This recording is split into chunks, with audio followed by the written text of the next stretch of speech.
There's another type of power that's a lot like the draft, if you want to keep getting real deep into it, is military power in America that's like the draft. Can anybody tell me what they think is kind of like the draft in America, that the military has a sort of really hidden power on a class of people in America?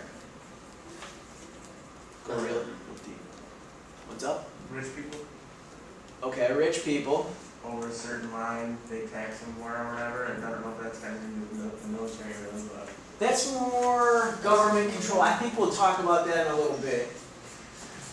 You're going the right route by thinking rich and poor people. What about the... If you're lower class and you can't afford college, they'll pay for 4 years of college for 8 years of service. That's exactly right. So and I'm glad you brought up rich, and you brought up poor, who's more likely to join the military? Lower class. Poor people. So we don't have to buy. Because, like, why? It's like their only option for some people. And there's going to be some extreme cases, counterexamples, which you could write in your paper if you were writing about this. Sure, some rich kids join the military because they want to fight and, honor their country and all that stuff, and, that happens. But I would hypothesize, if I were writing a paper on this, that the majority of young recruits, 18-year-old in America, are coming from lower class because they want the free college or the paycheck or this or that. I mean, if you go to these and look at these recruiters, they probably have them on campus. What do they? And he said it. What do they recruit you with, or not you particularly? All the good stuff. The good It's stuff, like which a is what? bribe almost. It's almost like a bribe of money, Like right? if you come serve for us, what they do this return. Yeah, and if you were like me and you were 17-year-old driving around pizzas at 2 a.m. and making like $50 a night and spending $20 on beer, and somebody's like, I'll give you like 60 grand for 10 years. You gonna take it? Maybe. Maybe because you don't have any money. Maybe why else? Why else besides money? Because you couldn't get into college and you don't have any other options. So it's kind of counterintuitive why they would be on college campuses. I mean, one, you've got these impressionable youth, but also it's kind of weird that they'd be here because you all have so much more opportunity. And I brought it up in the notes when he was doing the lecture that it was that idea of common life. What was the thing that Chances. Common life chances? There it is, right there. Common life chances. This summer, and I think I mentioned this already, I had a kid who wanted to write about diabetes. And I said, okay, that's cool. You can't write your paper about diabetes and the science of it all. And this is how we kind of left this class 2 weeks ago, I think. I brought up and I said, how do you get diabetes? I think. How do you get diabetes? Poor diet, bad diet. And how do you have a poor diet? There's a couple ways. Name a couple. You don't have money, you don't have fast food. You don't have money, so you go and you buy $1 cheeseburger, and that's disgusting. Your environment. Your environment. That's a good one to bring up. There's food systems that are based on environment.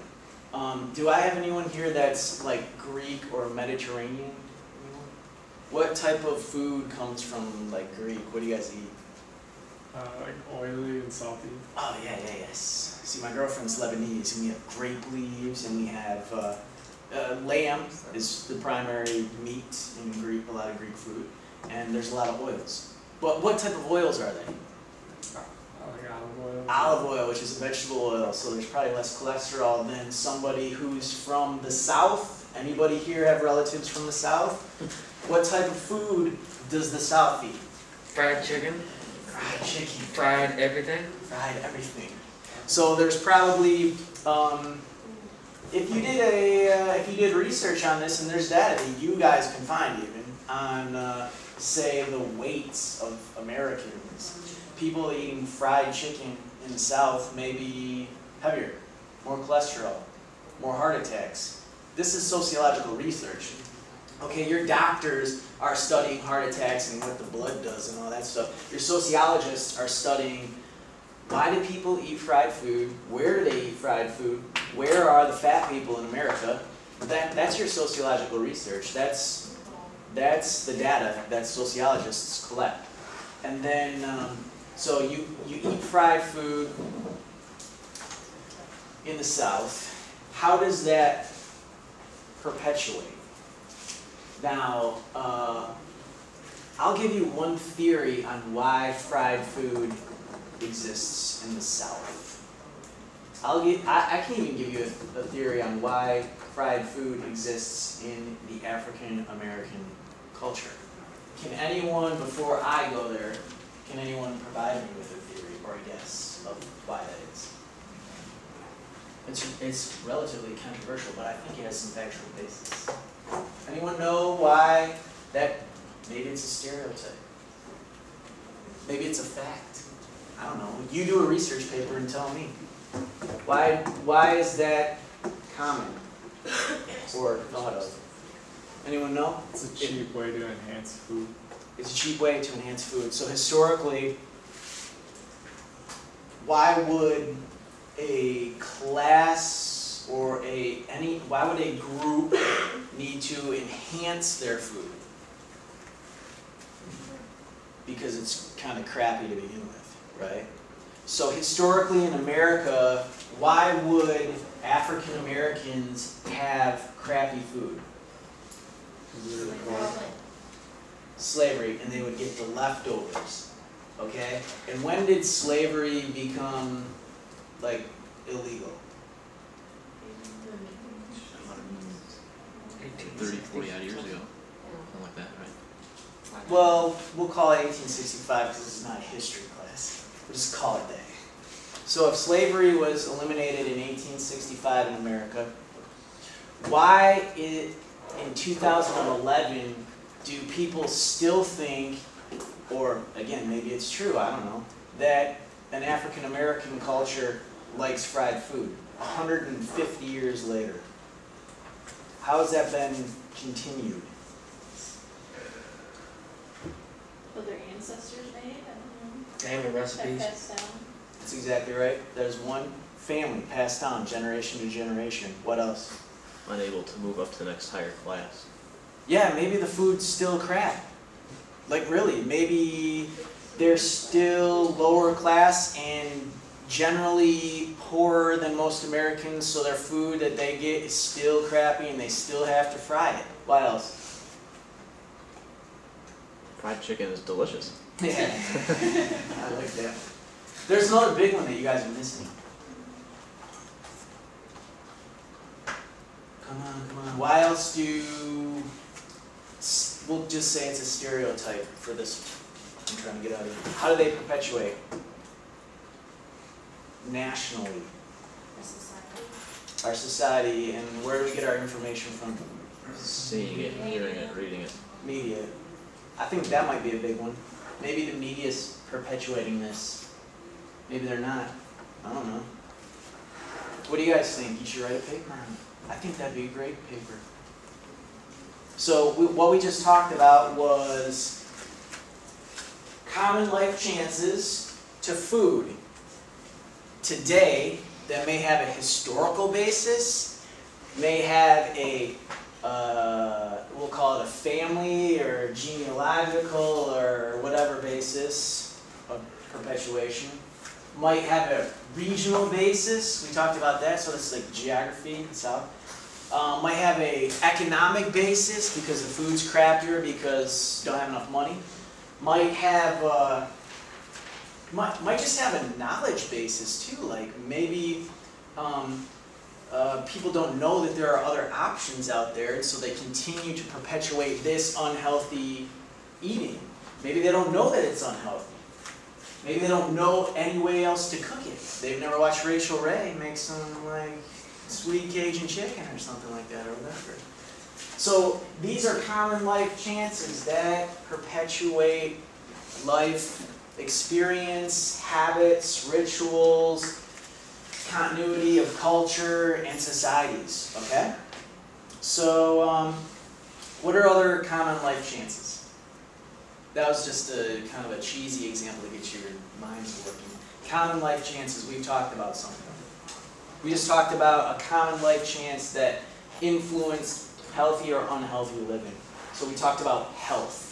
What are some other common life chances? Education. And so we talked about this common life chance. And so you're in Flint. And your common life chance is what for education? Poor. Poor. But you know what's in Flint? I can't think of the name of the school, but it is a private school. It's a private school and it's Powers Catholic. Yeah. Now, It's a good football team. And not everybody has money to go there. what's that? Not everybody has money to pay the tuition there. Not everybody has money to go to the private school. Okay, that's right, because private schools charge tuition. Okay, so you're poor though, and how could you go to a private school if you're poor? You get a scholarship. And how can you get a scholarship? How's that? You apply. You apply for what? For what? You have to have like good grades or like Good something to grades. base it on. Or what? Athletics. Athletics. Okay. Who typically in America has good grades? Upper class. Upper class. So we're talking about rich kids who are smart, who are applying for scholarships to pay for a private school that they already have the money for anyways, right? But what else? What other types of ways to get scholarships besides grades? Sports? Athletics. Based on like your like financial status, you can get like financial aid. You can get financial aid based on need, right? So let's talk about sports because I love sports. If I was in this class, I would write my paper on sports. We're talking about sports, and somebody wants to go to Powers Catholic in Flint, and they want to get in based on a sports scholarship. So they're from the inner city and they're poor. What sport might they play? Football. Basketball. Basketball or what? Football. Football is Football. usually where their scholarships come from. Basketball and football. Baseball. For football, you have to be a really good football player to get the scholarship though, I feel like. Inner city Flint poor kids are not going for scholarships for what sports? I think it's kind of like the draft in America that the military has a sort of really hidden power on a class of people in America. Go really deep. What's up? Rich people. Okay. For 4 years of college, for 8 years of service. That's exactly right. So who, and I'm glad you brought up rich and you brought up poor, who's more likely to join the military? Lower class. Poor people. So we don't have to buy. Because like why? It's like their only option for some people. Rich people. Over a certain line, they tax them more or whatever, and I don't know if that's got anything to do with the military really, but. That's more government control. I think we'll talk about that in a little bit. You're going the right route by thinking rich and poor people. What about the If you're lower class and you can't afford college, they'll pay. And there's going to be some extreme cases, counterexamples, which you could write in your paper if you're writing about this.